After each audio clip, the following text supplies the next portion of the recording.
Hi everyone, my name is Farid. I'm a third year PhD student at Indiana University as well as a pre-doctoral fellow at National Cancer Institute. Today I'm going to talk about our recently developed method for reconstructing perfect tumor phylogeny from single-cell DNA sequencing data. We name our method PhISCS-BnB and it is based on a branch and bound algorithm. First, I will provide some biological backgrounds.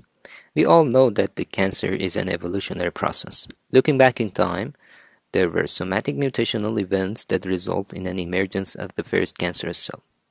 By the means of cell division, the number of cancerous cells grew and newly born cells acquired additional mutations over time, which results in distinct populations of cells, each with its own complement of somatic mutations. Consequently, tumors are typically heterogeneous and are made of these different populations of cells.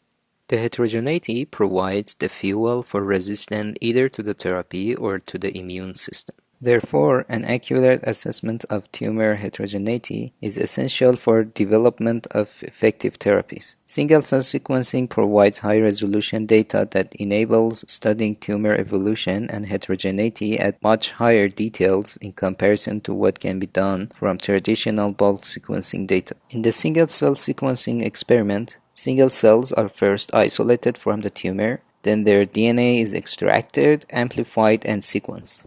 After mutation calling, we obtain a matrix where rows represent individual cells and columns represent somatic mutations. The entries of the matrix show the presence or absence of mutations in cells. This matrix is better known as the genotype matrix. The question that we are interested in is, given the genotype matrix, can we reconstruct the evolutionary history of the tumor? The answer is in principle, yes, we can. But it is not straightforward due to the noise in the genotype matrix, which requires developmental of sophisticated computational methods for this task.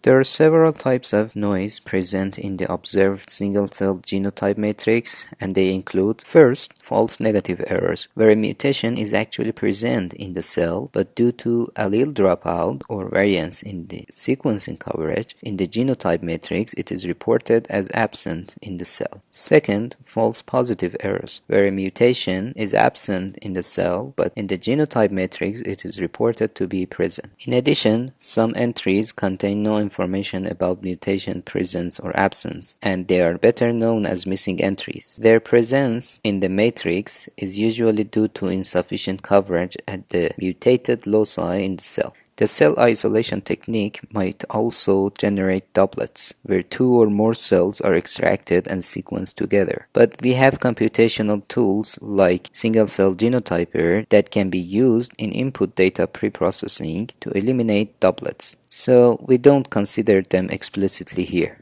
Note that in the rest of my presentation, I will use the word 0 whenever a mutation is absent in the cell, that is a white square element, and word 1 whenever a mutation is present in the cell, a gray square element, as can be seen in this slide.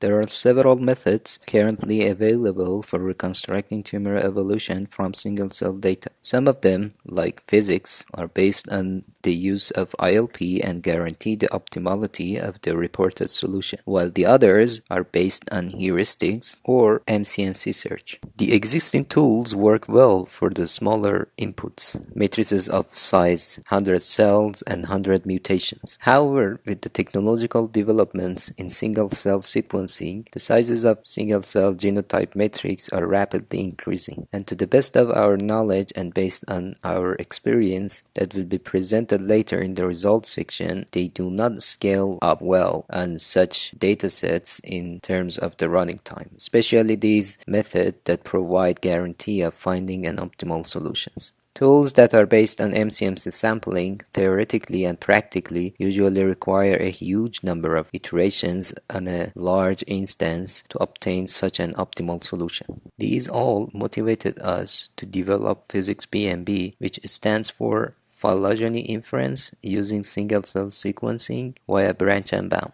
I will now proceed to describing some details of our method.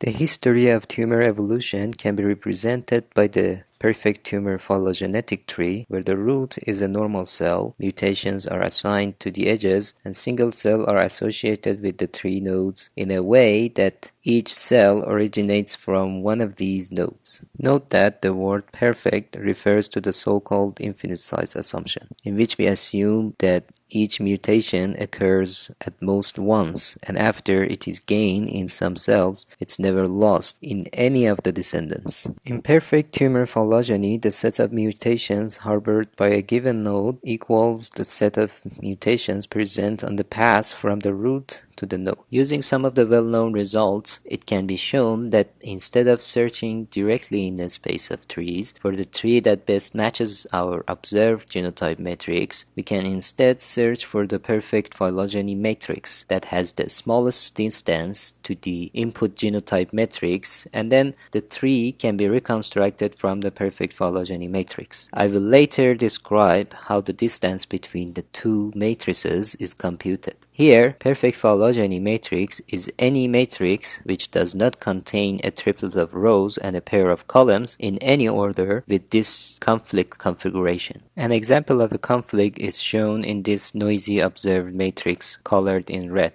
Looking more into it, if we have this pattern in a matrix, we cannot place these two mutations in a perfect phylogeny. Intuitively, if you think about it, these two cells show rectangle and triangle mutations happened in two different lineages, while this cell indicates the mutation happened sequentially. As a result, you cannot fit them into the perfect phylogeny, and there must be a noise correction in these entries.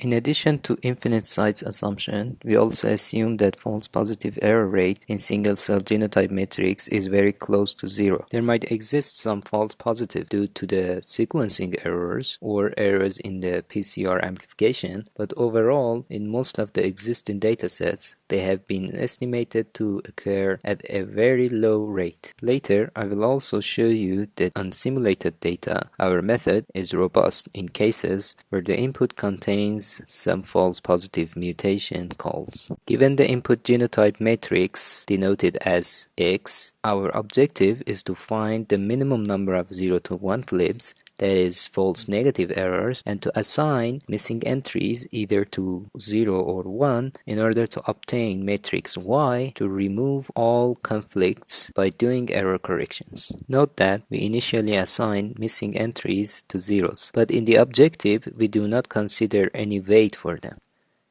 The approach that we take is based on the branch and bound framework, which forms a search tree where each node contains a matrix with input matrix at the root. Note that this tree is not related to the tree of tumor evolution. For the branching, if a matrix associated with a node has no conflict, it is considered as a leaf. Otherwise, we take one of the conflicts in the matrix. The conflict involves two zeros shown in blue here. As we are only considering 0 to 1 flips, we have two options for fixing the conflict. To reflect this, we construct two child nodes from the current node and flip either one in the genotype matrix. For every node, we define n0 to 1 as the number of flips made from the root to the node. We then estimate the minimum number of additional flips required to remove all conflicts in the current matrix. We refer to it as a lower bound. This gives us an opportunity to prune the search space very effectively and efficiently. For example, when we reach this node, there is no conflict, so the current best node in the search space needs only 2 flips. On the other hand, we have estimated the lower bound for this node as 2. Therefore, the total number of flips required for this matrix to remove all conflicts is 3, which is greater than the current best node. As a result, we can prune all the descendants of this node and reduce the search space. We use a priority queue to select the next node to explore. The priority score is the sum of the number of flips previously made and the estimation of the lower bound on the number of flips necessary to remove all the conflicts.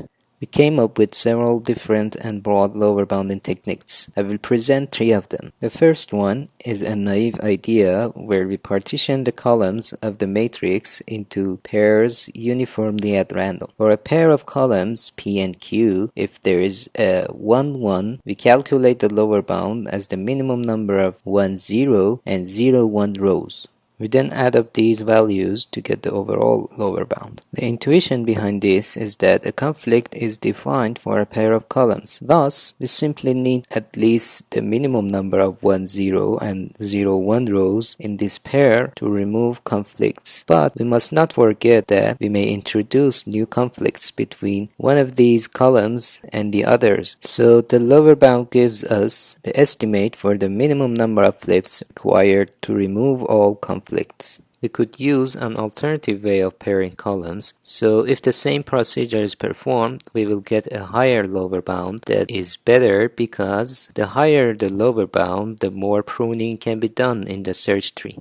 Therefore, a more sophisticated technique might give us a higher lower bound. Thus, we construct a complete weighted undirected graph where the vertices are the mutations. Weight of an edge between mutation P and Q is a lower bound on these two columns, as I described in the previous slide. In order to get a higher lower bound, we can reduce this problem to maximum weighted matching problem. By that, we are able to find the pairs of columns so that the sum of the edge weights is maximized. For the example shown here, the total lower bound is 4. The last bounding strategy that I introduced in this talk is based on a two-SAT formulation. The intuition behind this bounding is that for any conflict sextuplet, either one of zeros should be flipped. Thus, for any zero entry that is in a conflict, we introduce a binary variable z. We then add these hard constraints to get all the valid flips set corresponding to the input matrix. Since our objective is to minimize the number of false negatives, we add two more soft constraints with weight equal to 1 in order to ensure that the number of 0 to 1 flips is minimized. Satisfying all these constraints is necessary to achieve a perfect phylogeny matrix. The estimation of the lower bound is the sum of z variables assigned to 1. Now I will illustrate two-SAT lower bound on one simple example. For every zero entry in the sextuplet that is in a conflict, we introduce a binary variable zij. Both hard and soft constraints as described in the previous slide are added. A Boolean maxsat solver searches for the assignment of variables such that all the hard constraints are satisfied, while the number of soft constraints satisfied is maximized. The solution indicates the lower bound is 4. Now, if we compare this lower bound with the one obtained by maximum weighted matching lower bound for this example, we can see that a clearly better estimation of the lower bound given by two-SAT, since the lower bound is higher, so that we can prune more branches in the search tree using this bound. We have assessed the performance of PhISCS-BnB on the simulated data both in terms of running time and tree reconstruction accuracy. In the first set of experiments, we compared the running time of PhISCS-BnB, here shown in blue, against both implementations of the recently published method PhISCS that guarantees the optimality. The CSB implementation shown in green and the ILP implementation shown in red. To have a fair comparison, we used the modified implementation of PhISCS for this specific problem where false positive is 0. The running time is shown in y-axis in log base 10. In each case, 10 distinct trees of tumor evolution were generated. We allowed all 3 programs to run up to 8 hours on each simulated dataset. Those cases that exceed the time limit are not shown here. As can be clearly seen, PhISCS-BnB is very fast on these simulated data, and in some instances it finds the optimal solution in a few seconds, while the alternatives need hours or even exceed the time limit. In the next set of experiments, we compared PhISCS-BnB against CITE, one of the best known tools for tumor phylogeny reconstruction. As CITE does not provide guarantee of optimality, we compared the two tools with respect to tree reconstruction accuracy. As mentioned earlier, site is based on MCMC sampling and the user needs to specify the number of iterations. We approximate the running time that site takes per iteration in order to obtain the number of iterations that it can complete within a given time limit. We allowed site to run with 3 restarts, each with a running time 10 times that of PhISCS-BnB on the same input. For comparison, the multi-label tree similarity measure introduced recently was used. Since MLTSM is a normalized similarity measure, the values closer to 1 imply a higher similarity between the inferred tree and the ground truth. Even though site was given significantly more running time than required by PhISCS-BnB, its output has considerably lower similarity to the ground truth. Finally, we assessed PhISCS-BnB robustness to the presence of a few false positive mutation calls in the input. As can be seen, PhISCS-BnB showed good performance on different accuracy measures, which suggests its robustness in case where low levels of false positives are present.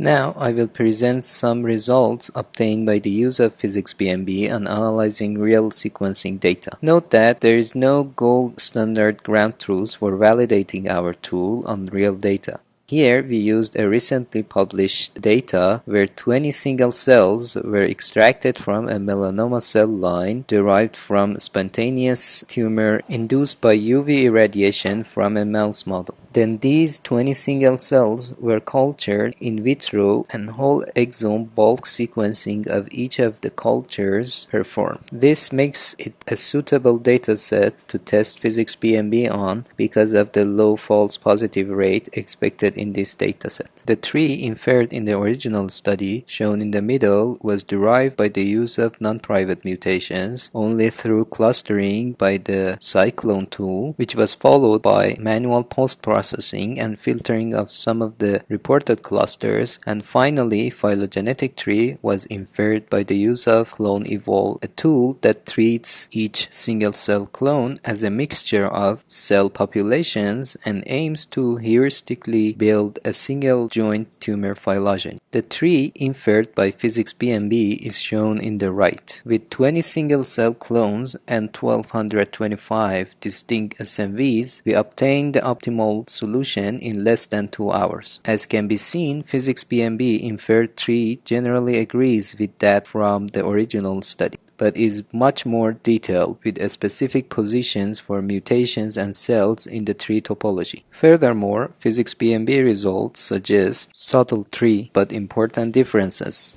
For example, with respect to the placement of single-cell clones C9 and C17 on a branch of the tree in the original one, while in ours they are ancestral of single-cell clones C15 and C7. For these 4 clones, we then looked at mutations that were already present, marked as blue, as well as those corrected by PhISCS-BnB as false negative errors, marked as red in the left panel. As can be seen, the mutations in C9 form a subset of those in C17, which in turn is a subset of mutations of their inferred descendants C7 and C15. Neither C9 nor C17 required many false negative corrections to be placed in a separate branch rather than the trunk. Similar observations can be made for other modifications suggested by PhISCS-BnB, increasing our confidence with respect to the resulting tree topology. As a conclusion, today I presented PhISCS-BnB, which is a fast branch and bound algorithm for reconstructing the perfect tumor phylogeny using single-cell DNA sequencing data. In order to prune efficiently and effectively the search tree of solutions, we employed several bounding techniques that use either state-of-the-art solvers for classical NP-hard problems such as MaxSat or polynomial time algorithm for 2SAT and maximum weighted matching. PhISCS-BnB provides guarantee of optimality of the reported solution. We also believe that in this work we have introduced a novel way of using constraint satisfaction problem in tumor phylogenetics. On simulated data, we showed that PhISCS-BnB performs very well in terms of tree reconstruction accuracy and running time. Our finding on real data from a mouse melanoma cell line is more detailed compared to the original study. PhISCS-BnB is freely available on GitHub at algo-cancer/PhISCS-BnB. In the end, I would like to thank all of my collaborators in this project. Thank you very much for your attention, and I'll be happy to take your questions, feedback, and comments.